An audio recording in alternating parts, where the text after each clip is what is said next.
जय श्री राधे कृष्णा साथियों, मैं भी कृष्णा ज्ञान सहारा चैनल में आपका स्वागत करती हूँ। कैसे हैं आप? आपके अच्छे स्वास्थ्य और सुखद जीवन की मंगल कामना करती हूँ। आपके और अपने इष्ट देवों को कोटि कोटि नमन करते हुए, बड़ों को प्रणाम करते हुए वीडियो प्रारंभ करती हूँ। साईं इतना दीजिए जामे कुटुंब समाए, ना मैं भूखी रह सकूं न साधु भूखा जाए। जी हाँ साथियों, दान की बहुत महिमा है। दान सदैव हमारे कष्टों को दूर करता है। किस प्रकार का दान हमें करना चाहिए, आज क्योंकि पितृपक्ष चल रहा है, मैं फिर एक वीडियो आपके लिए पितृपक्ष से संबंधित ही लेकर आई हूँ। पितृपक्ष में आखिर किन चीजों का दान किया जाए, जिसे महादान कह सकते हैं, और जिन चीजों का दान मैं आपको बता रही हूँ पितृपक्ष में, यदि आप उन चीजों का दान करते हैं तो आपके पितृ सदैव आपसे प्रसन्न रहेंगे, तृप्त रहेंगे, उनका आशीर्वाद, उनकी कृपा आपके ऊपर बनी रहेगी। तो चलिए वीडियो प्रारंभ करते हैं। उससे पहले यदि अभी तक आपने चैनल को सब्सक्राइब नहीं किया है तो चैनल को सब्सक्राइब अवश्य कर दीजिएगा। झटपट वीडियो प्रारंभ करते हैं। ऐसी कौन सी वस्तुएं हैं जिनके दान देने से हमारे पितृ हमेशा प्रसन्न हो जाते हैं? साथियों देखिए, मैंने पहले भी बताया दान का बहुत महत्व है। हम अपने जीवन में बहुत कुछ अचीव करते हैं, बहुत कुछ कमाते हैं, लेकिन हमारा प्रयास सदैव ये होना चाहिए कि हमारा हाथ ऐसे ना हो, ऐसे रहे। जो ऐसे हाथ रखने की हिम्मत रखते हैं, मन में इच्छा रखते हैं, अपने भाव रखते हैं, उनको ईश्वर छप्पर फाड़ के देता है। विशेषकर उन चीजों के बारे में उल्लेख करूंगी जिनको आपको पितृपक्ष में दान करना चाहिए। पहला दान है अन्न का दान। अन्न का दान में आपको किस चीज का दान विशेष रूप से करना है? सफेद चीज हो गई, जैसे आपका दूध हो गया, चावल हो गई, चीनी हो गई, उड़द की दाल हो गई, काले उड़द जो होते हैं, और इन सब चीजों को आप या तो बना के भी खिला सकते हैं और नहीं तो आप सूखा भी दान दे सकते हैं। जैसे भी दें, कोशिश करिए कि आप घर में पकाएं श्रद्धा से और उसे कोई खाए। तो अन्न का दान सबसे ज्यादा महत्वपूर्ण है। जो अन्न का दान करते हैं उनके घर में अन्न की कमी नहीं होती, ना यहाँ और ना वहां। उसके बाद आता है जल का दान। जल के बिना जीवन नहीं है। कभी भी किसी ब्राह्मण को भोजन कराएं, उसे जल अवश्य पिलाएं, और यदि आप देने जा रहे हैं तो अपने साथ एक जल की बोतल अवश्य ले जाएं। चाहे तो आप बिस्लरी की बोतल खरीदिए या तो आपके घर के में से पानी भर के ले जाइए, लेकिन जल अवश्य ही दीजिए। छतरी का दान अवश्य करें। छतरी अपने पूर्वजों को श्राद्ध के दिनों में अवश्य ही दान करनी चाहिए। छतरी का दान करने से मान लीजिए आपने छतरी दान की, आपके ऊपर उनकी छत्र छाया सदैव बनी रहेगी। टॉर्च का दान अवश्य कीजिए। टॉर्च का दान करने से आपको वो राह दिखाएंगे। हर चीज के पीछे देखिए लॉजिक है। बिना लॉजिक के कोई चीज नहीं है कि आपको ऐसे ही बोल दिया कि ये कर लो। क्यों करनी है? टॉर्च अवश्य दीजिए। अंधेरे में जब कुछ नहीं सूझता, पहले समय में आपने देखा होगा ना, टॉर्च से ही रास्ता देखते थे। टॉर्च आज भी बहुत काम आती है। तो जब हमारे इतने काम आती है, हमारे पूर्वजों को काम नहीं आएगी? राह दिखाने में काम नहीं आएगी? और यदि उनके काम आएगी तो वो क्या हमारे काम नहीं आएंगे? अवश्य आएंगे। चप्पल अवश्य दान दीजिए। हम एक कदम चप्पल के बिना नहीं चल पाते ना। चप्पल हमारे पैरों में बहुत जरूरी है। उनके पैरों में भी चप्पल बहुत जरूरी है। यदि उनके पैर सुरक्षित रहेंगे, उनके पैर आरामदायक चप्पलों में रहेंगे, तो हमें भी आराम ही आराम मिलेगा। वस्त्रों का दान अवश्य कीजिए। वस्त्र सबको जरूरी, जिस प्रकार हमें सर्दी गर्मी बरसात लगती है ना, उस प्रकार हमारे पितरों को भी सर्दी गर्मी बरसात लगती है। अगर संभव हो तो एक जोड़ा गर्मी का और एक जोड़ा सर्दी का वस्त्र दीजिएगा। नहीं तो एक शॉल ही रख दीजिएगा, नहीं तो एक स्वेटर ही रख दीजिएगा।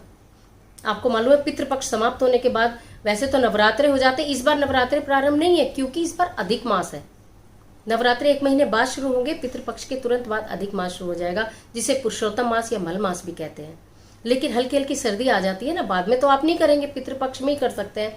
तो एक सर्दी का भी आप कोई ना कोई उनका साधन अवश्य कीजिएगा। काले उड़द का दान दीजिएगा। काले तिल का दान, यदि आप 1.25 किलो काले तिल का दान करते हैं पितृपक्ष में, आपके शारीरिक रोग कष्ट सब दूर हो जाते हैं। तिल का दान इतना महत्वपूर्ण है। तिल का दान अवश्य कीजिएगा। आप मीठी चीजों का दान कीजिएगा। चाहे तो आप खीर बनाकर दीजिएगा, चाहे तो आप दूध दीजिएगा, चाहे तो आप सफेद मिठाई जैसे बर्फी हो सकती है, कोई पेड़ा हो सकता है, कुछ भी, जो भी मिठाई आपको बहुत पसंद है, जो आपके पूर्वजों को पसंद थी, वो तो बहुत अच्छी बात है। जो यानी कि आप बहुत खुश होकर खाते हैं, वो दीजिए ना, कि हमें बहुत पसंद है, आप भी खाइए। जो चीज़ हमें बहुत पसंद होती है हम दूसरे को खिलाकर बड़े खुश होते हैं ना, कि ये चीज हमारी पसंद की, आप खाकर तो देखिए। जब इस भाव से आप अपने पूर्वजों को कोई चीज दान देंगे तो कोई ताकत नहीं कि आप पर उनकी उनकी कृपा न बरसे, आपके बिगड़े काम न बन जाए, आपके ऊपर हर तरह से खुशहाली आपके घर परिवार पर आ न जाए। ऐसा हो नहीं सकता। भाव के भूखे हैं पितृ, श्रद्धा के भूखे हैं पितृ। आप उन्हें कुछ भी नहीं देंगे, 16 दिन के अंदर वो घूम के चले जाएंगे। कोई भी आपके पास आता, आप उसे कुछ भी मत तो वो चला जाएगा। तो क्या वो प्रसन्न होकर चला जाएगा? नहीं होगा ना प्रसन्न। और हमें तो प्रसन्न करना है ना अपने पितरों को। तो ये सारी वस्तुएं उनको दान कीजिए। सरसों के तेल का दीपक प्रतिदिन जलाइए, या सरसों का तेल दान कर दीजिए। दीपक तो जलाइए, चाहे तो आप तेल भी दान कर सकते हैं। सरसों का तेल आपको पता है कि कितने सारे कष्टों से हमें बचाता है, शनि के दोष से हमें बचाता है, सारे दोषों से हमें बचाता है सरसों का तेल। और अगर इस पितृपक्ष में आपने दान कर दिया तो फिर कहने ही क्या। दक्षिणा, मुद्रा, वैसे तो कहा जाता है कि आप जब भी कोई श्राद्ध करें तो आपको चांदी या तांबे के बर्तन में करना चाहिए। लेकिन यदि आपको दान देने की कहीं बारी आती है तो आप चांदी का दान अगर पितृपक्ष में कर देते हैं, तांबे का कर दीजिए।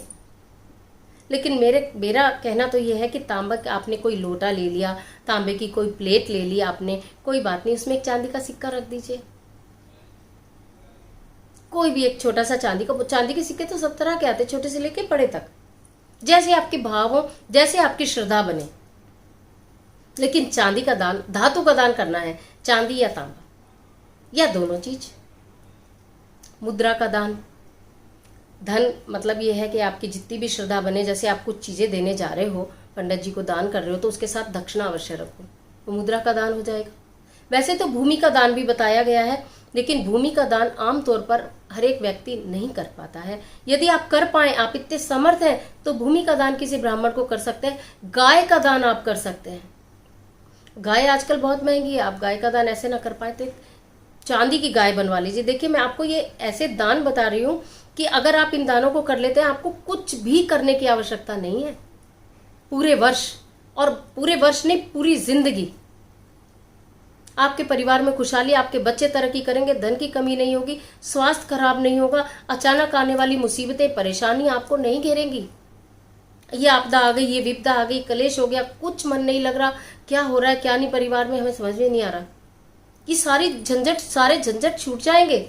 ये इतने 16 दिन इतने पवित्र हैं। कर लीजिए, जो भी हो जाए वो कर लीजिए। गैया, अगर सचमुच की गैया का दान नहीं कर सकते तो इतनी सी चांदी की गैया बनवा लीजिए। चांदी भी दान हो जाएगी, उसमें धातु भी दान हो जाएगी और गैया भी दान हो जाएगी। तो इस तरह के कार्य, ये छोटी छोटी चीजें हैं जो मैंने आपको बताए हैं। अगर पितृपक्ष में इन चीजों का दान आप कर देते हैं तो आपका जीवन सुधर जाएगा, आपका जीवन सुधर जाएगा, आपका जीवन संवर जाएगा। पितरों की कृपा आपके ऊपर सदैव बनी रहेगी। आशा करती हूँ ये वीडियो आपको अच्छी लगी होगी। अगर वीडियो अच्छी लगी हो तो वीडियो को लाइक कीजिएगा, शेयर कीजिए, कमेंट बॉक्स में हर हर महादेव, जय माता दी, राधे राधे, जय बजरंगबली कुछ भी लिखिएगा और लिखिएगा जरूर। मिलती हूँ फिर एक और अच्छी वीडियो के साथ। तब तक के लिए हंसते रहिए, मुस्कुराते रहिए। ईश्वर आपकी मदद करे।